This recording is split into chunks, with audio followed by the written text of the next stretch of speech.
आज संपूर्ण भारत बंद पुकारलेला आहे।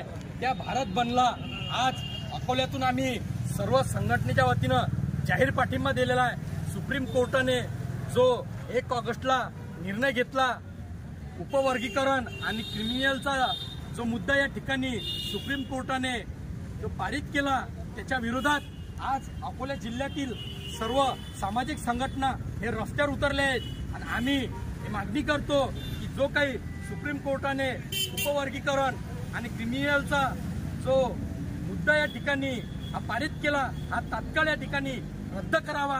कारण की SC ST ना आम्हाला जे आरक्षण दिलेलं आहे ते शस्त्रहीन करण्यासाठी या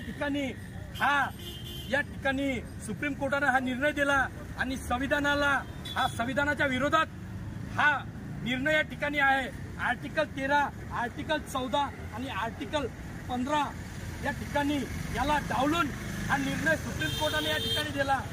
आम्ही या ठिकाणी मागणी करतो की सुप्रीम कोर्टाचा हा निर्णय या ठिकाणी पुन्हा हा रद्द करावा आणि जशा पद्धतीनं पुन्हा पूर्व संविधान होतं त्याच पद्धतीनं आरक्षण आम्हाला देण्यात यावं। कारण की आर्टिकल 341 आणि आर्टिकल 342 मध्ये अनुसूचित जाती जमातीला जे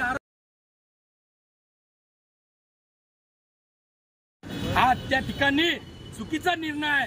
हा निर्णय आम्ही सविनय निर्णय भंग करून आम्ही आज जिल्हाधिकाऱ्याच्या मार्फत माननीय राष्ट्रपती आणि माननीय पंतप्रधानांना ही मागणी केली की हा निर्णय तात्काळ रद्द करावा, अशी आम्ही सर्व सामाजिक संघटनेच्या वतीनं मागणी